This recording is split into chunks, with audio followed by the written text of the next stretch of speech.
Let's talk about inheritance. It's one of those topics we kind of avoid. It's awkward, right? It brings up conversations about money and, well, mortality. But getting this right, it's not just about saving a few bucks on taxes. As we're about to see, it can be the one thing that either holds a family together or rips it apart.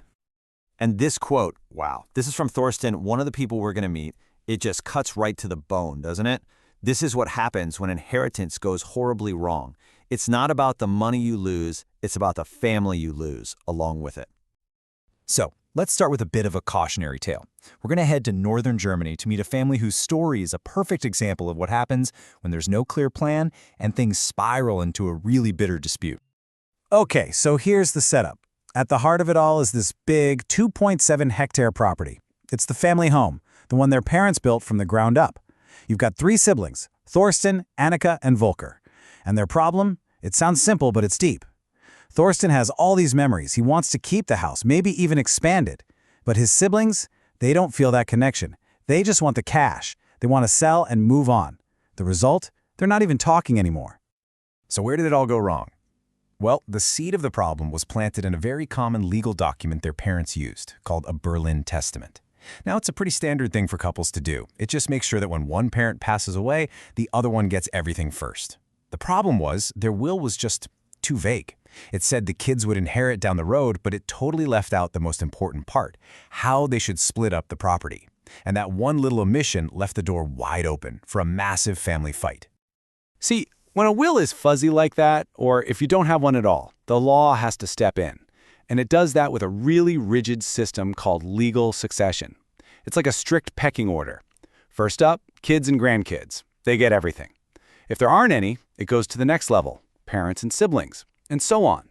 It's a blunt instrument that takes over when human planning fails. Okay, so that's the nightmare scenario. But here's the good news. It really doesn't have to end in conflict. To see the other side of the coin, let's go meet the Busse family. They are the polar opposite of this story. Proactive, thoughtful, and they actually talk to each other. Just listen to the difference in tone here. This is John's father, Richard Buss. There's zero stress in his voice. No fighting, no drama. Just this quiet satisfaction of giving his kids their inheritance while he's still here to watch them enjoy it. So how'd they pull it off? The key was gifting. See, in Germany, the tax-free allowances for gifts are incredibly generous. You can give €500,000 to your spouse and get this, 400,000 euros to each of your kids. All of it completely tax-free.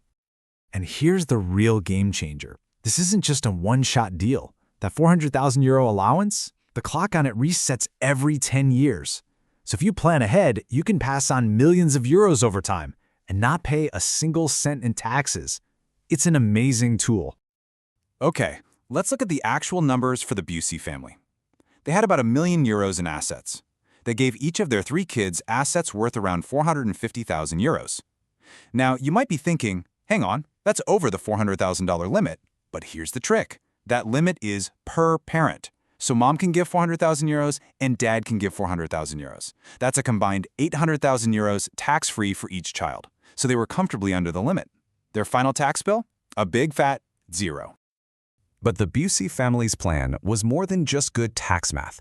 They used another brilliant legal tool that gave them total security and flexibility even after they'd given the property away. It's a fantastic German concept called Niesbrauch, and this is a total game changer. Basically, it lets the parents sign the house over to the kids on paper, but, and this is the key part, they keep the right to use it for the rest of their lives. They can live there, or in the Busse's case, keep collecting the rent from the apartments. It's literally the best of both worlds. The kids own it, but the parents' lives don't change one bit. And if that wasn't clever enough, there's another hidden benefit. When you attach a Niesbrauch right to a property, it actually lowers its official value for tax purposes. Why? Well, think about it. A house that someone else has the legal right to live in for 20 or 30 years, it's just worth less on paper. For the Busse family, this gave them even more breathing room to stay way under those tax-free limits. Now, these strategies cover most families, but it is worth mentioning that when you get into the realm of huge family-owned businesses, well, let's just say the rules of the game change completely.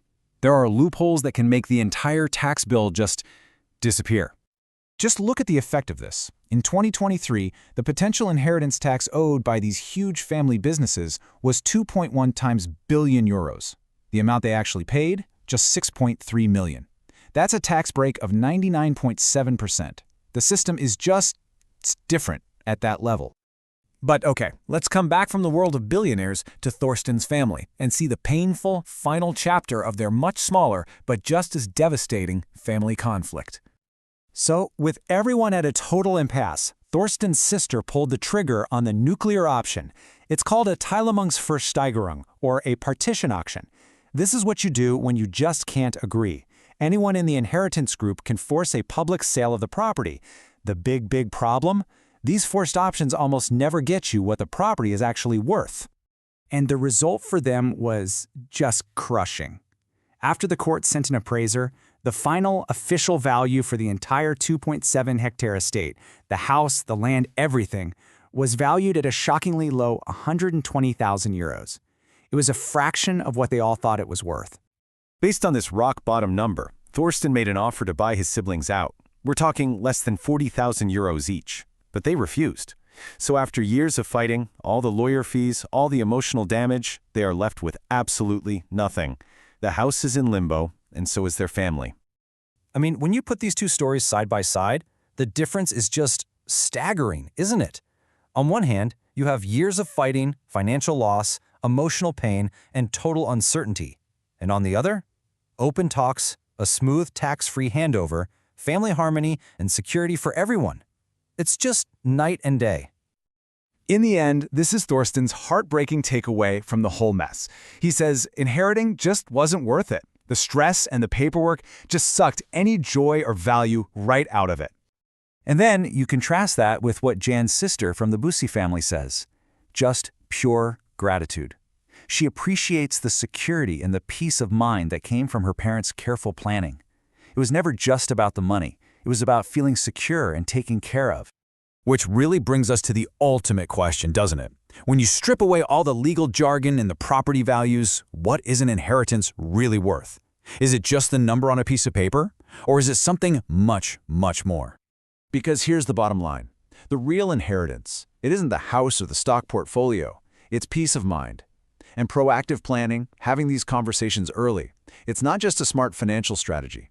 It's one of the greatest gifts you can ever give your family. A future that's free from conflict.